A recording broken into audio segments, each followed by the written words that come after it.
ito yung mga kudya na para magkita kayo para yun natin yung awareness of leadership sa taas, kayo po yun, kung naibababa po ba ang kaalaman sa mga constituents nyo o yun nandito. Kaya makita rin yan tayo sa evacuation center. Ano ba? Saan ba? Ikaw mo ba? Wala, sila yung tumbot na sila. Ganyan ako yan. Ano ba ito? Sino pong pwede na nung sumagot ako? Tagumpay? Tagumpay sa Bay Laguna. Bay Laguna. Okay. Alright. Rolling na yan. Alright. Okay, so thank you. Sir, so right now, nandito tayo sa Barangay Tagumpay, Bay Laguna. Alright.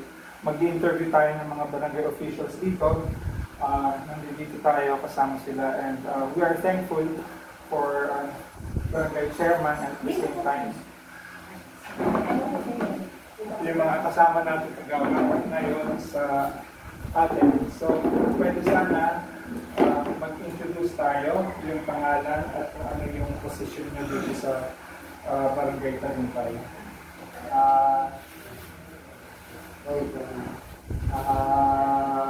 Magandang umaga po sa inyo. Maraming salamat sa bisitaw sa barangay. Ako po si Luis Bautista, ang mga po din ng barangay Tagumpay.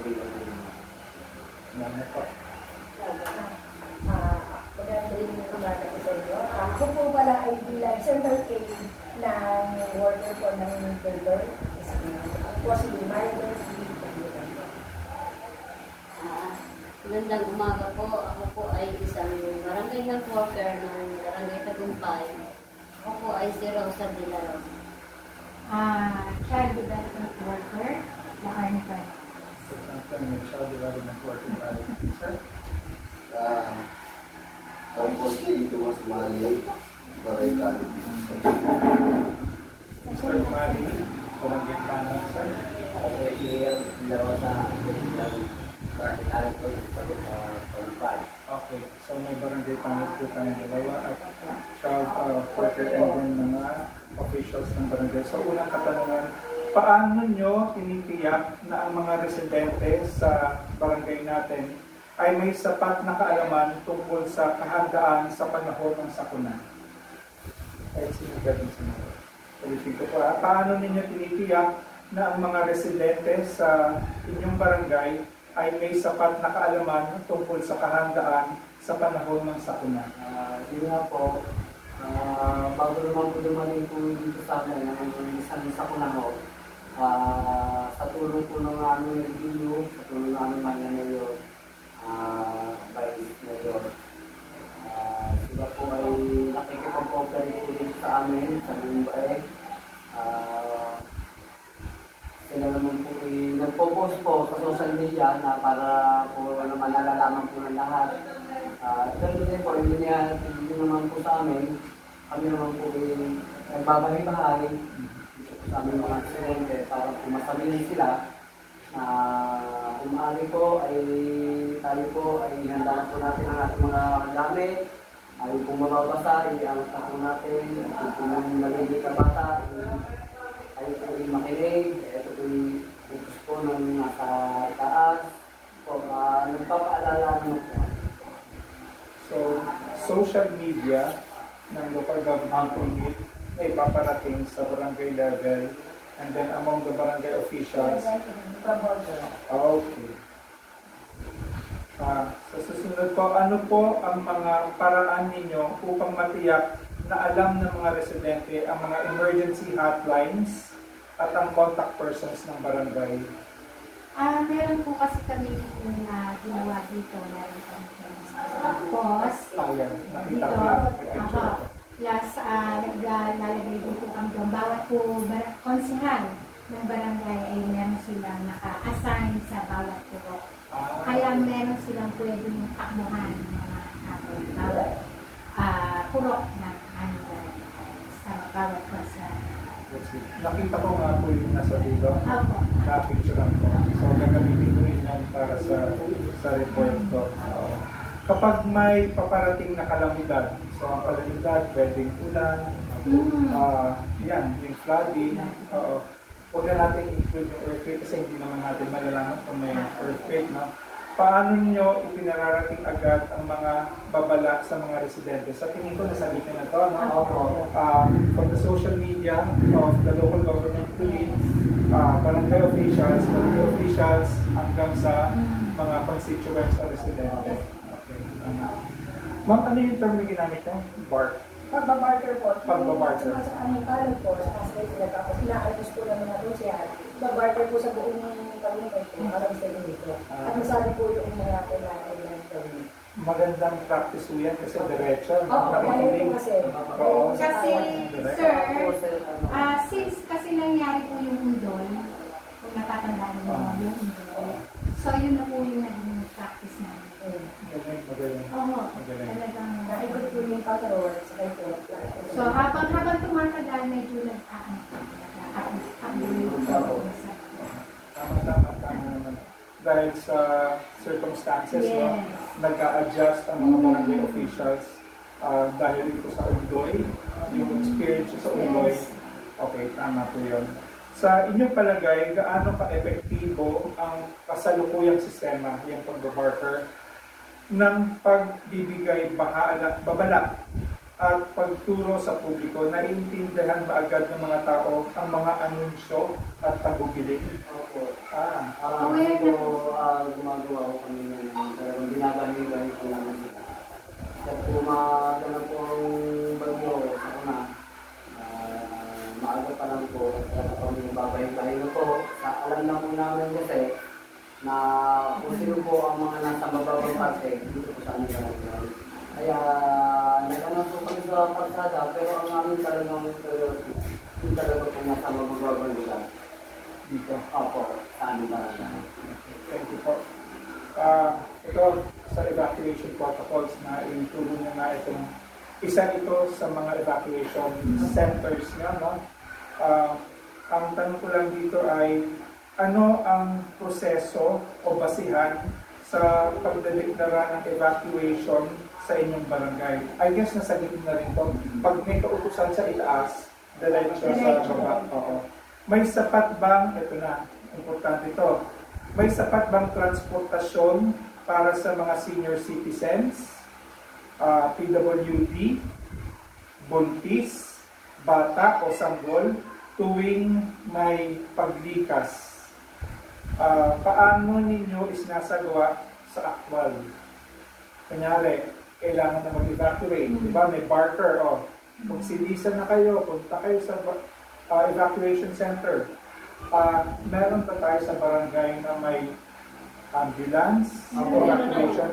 Nakahakot po sila ng service ng barangay. Service na kayo. Tsaka po humihingi ng Tsaka po yung mga MDS po natin. yung mga nasa munisipyo ay talagang hindi na rin sila natutulog. Nakatutok po sila sa amin. Dahil nga po sa kadahilan nga po na ano natin yung barangay po dito na talagang alam naman po nila na talagang kami po ang lagi nasasakay po. Kaya nakatutok po sila sa amin. Yun nga po. Hindi naman po nagpupulong sa amin. Sapat naman po. Kaya natin ibigay kay Governor Sol. Opo. Nababa po sila. Nababa po sila. Taga-ABS yun. Nababa po siya.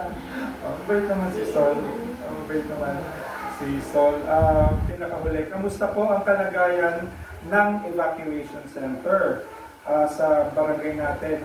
Sa tingin nyo ba, sapat ba ang kapasidad at kagamitan katulad ng tubig, kuryente, generator, Maganda po yung Yan po ang problema natin. gas para sa generator?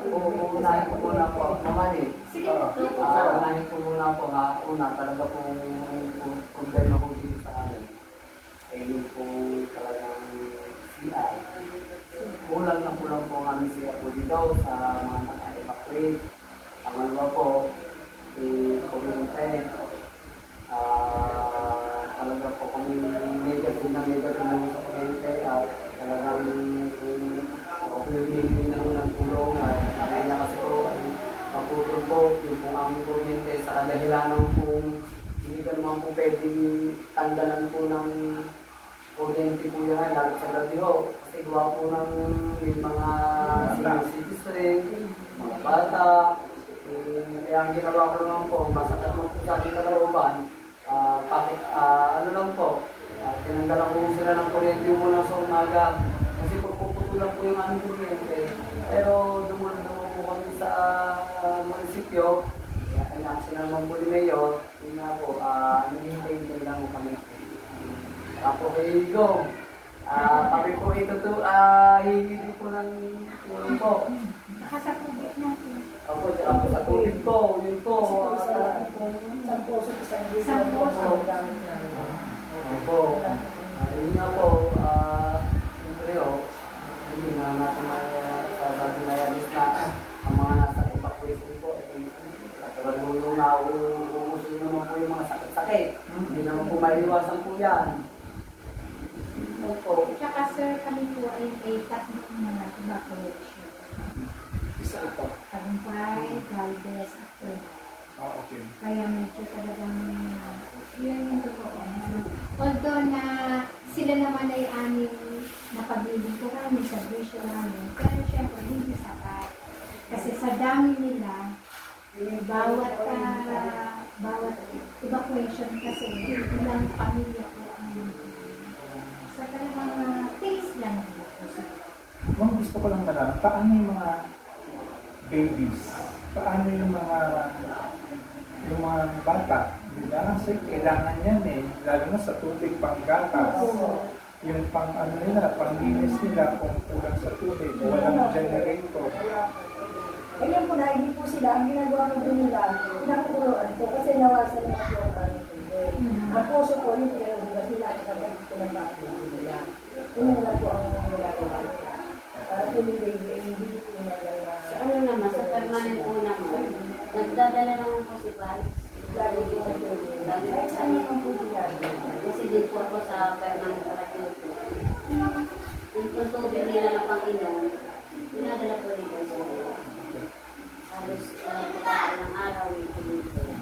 Ang yun ay parang dahil sila tayo. Libo-libo naman sir. Basta ano lang po, CR lang po talaga. Ang pinaka. Lalo Lalo sa Galvez po, mas mahirap ay, ng hindi mga. naman kasi sa dati. Siyempre kung gamit din po yung mga estudyante. Yan, manawagan kasi sila sa Galvez. Ang makatulong kasi yan sa CR. Oo, kailangan talaga. I-take advantage nyo ito. Hindi tayo tulong na para PCR sa Galvez na. Sa permanent po, okay lang eh. Yun nga po, kulang din po yung CR namin sa Galvez. Na kaming problem. CR po talaga.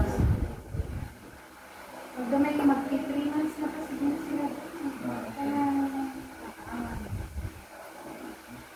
wala tayong magagawa. Ito, may bago na naman. Buti nga po siguro gusto nyo nagkita, ano po ng brain gamot, ang laking bagay po no, sa mga, ano po, pag may, punta na lang po doon, gamot na, Nag-open na ba? kung, Oo, dami na nakuhanan, Basta may munisipyo na dami na sila. nakuhanan, hindi na para, bubik na. So, yun, I won't take much of your time kasi mag-lunch pa kayo. I think sapat na ho yun. Re-reviewin ko lang. Sandayin pa. Teka, may gulam na kaya? Nabili po. Nabili pa.